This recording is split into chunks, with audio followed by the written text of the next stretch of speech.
vintage. Sony, Japanese. It's not this. This is brainwave. This is China. You got Japan right here. Japanese vintage Sony. This is the DR-S5 from 1979. Yes, yes. This is one of the oldest Japanese headphones I have. I don't have a. See, there's a lot of people know me as being a Japanese hater or just hater in general of headphones, except my regular headphones, and that's not the case. See, I don't have anything against Japan. Nothing.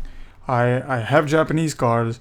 I like Japan for a lot of things, except headphones and a couple other things like, the stuff they do, the weird shit. But I've got the DR-S5, my first Japanese headphone, vintage Japanese headphone.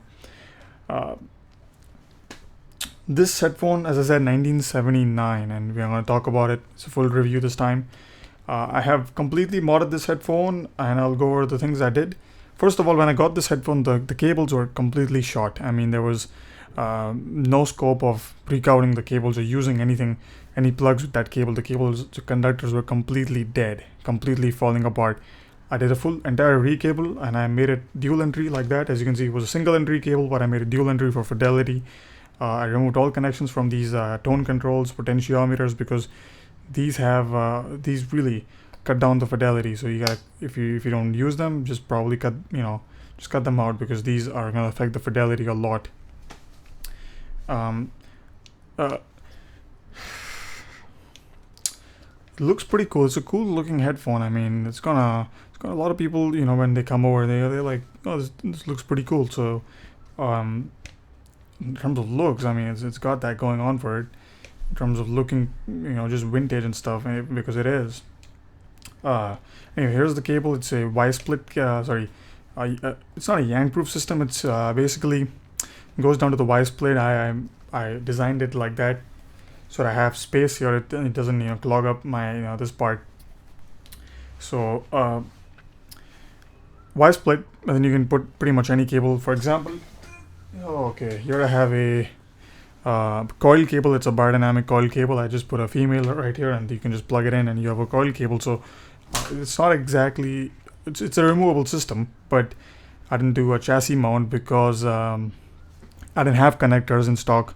I had to order them, and I was just not patient enough. So I just did a system like this. I could also have done dual yank-proof system, but again, as I said, I didn't have the parts. The condition of this headphone is good considering its age. The ear pads were completely dead. I mean, no foam inside. So I put the biodynamic EDT9 NEV pads just for comfort, not for sound quality, just for comfort. Because with those stock pads, I mean, you just cannot wear them. It's impossible. Headband right here has no foam, and it's one of the most annoying headbands I've ever come across. The metal kind of sticks out or comes out, and it really bothers your head. I mean, it's on. You cannot take this headphone. It's too disturbing. It's a disturbing headphone in terms of comfort. Clamp is very good. It's perfect actually, and the build quality itself has always been pretty good with Sony. Sony knows how to make headphones in terms of build, not in terms of sound, and these are built very well. And for their age, they are in very solid condition. They don't rattle and stuff, which is a nice thing in my opinion. So, how do they sound? Well, I opened these up first time, and I was shocked to see what I was seeing. It's basically they just took a crappy ass speaker driver, they slapped it inside a headphone, put some resistors in line to make the impedance right, put some ear pads, and they sold it. It's basically a large speaker. It's really a large, it's not even a headphone driver. It's not designed to be a headphone. It's a speaker that they have slapped inside a headphone housing. That's exactly what this headphone is. And the first time I saw it, I mean, I thought, yeah, this is unique. That's what came to mind. I put this on my head, started listening, and I was shocked by how bad it was. First of all, the bass, there's no bass, no bass. There's subharmonic distortion or harmonic distortion starting at 350 hertz. You go down, roll off, there's absolutely no energy at 100 hertz and below. There's nothing there. There's no bass. Then there's a very severe forwardness spike from 1000 hertz to like 5K, 4K. The entire mid-range is forward and elevated with stock pads. Put the biodynamic pads and that is kind of muted down. But then because of that forwardness taken below, the treble also accentuates because of the holes inside. And then you have this very weird response in which you don't have bass. Mid-range is not as forward, but it's good. And the highs are, spiky. So it's not the... Even with stock pads, it was so bad, so forward, and so uneven. I couldn't do anything. I couldn't fix it. Even with EQ, the bass was just so low quality, and it just couldn't do anything. It cannot do bass.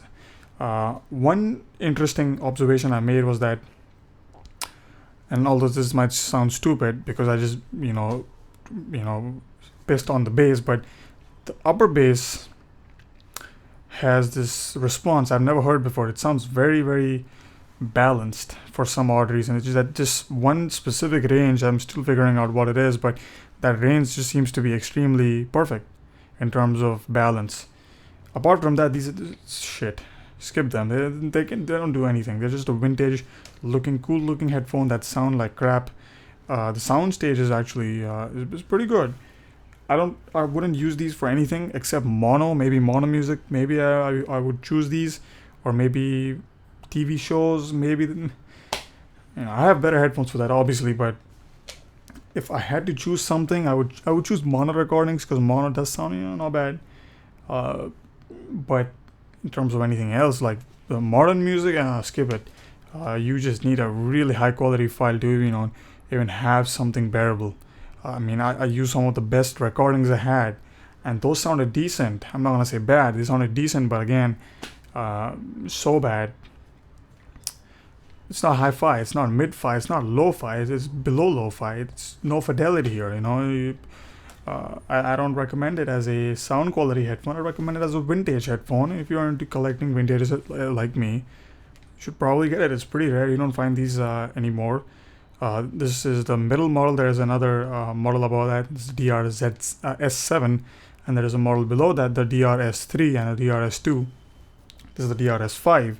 It's kind of like in the middle, but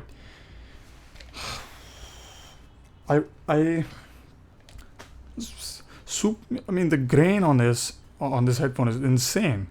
One of the grainiest headphones I've ever heard. It's so bad. I don't know.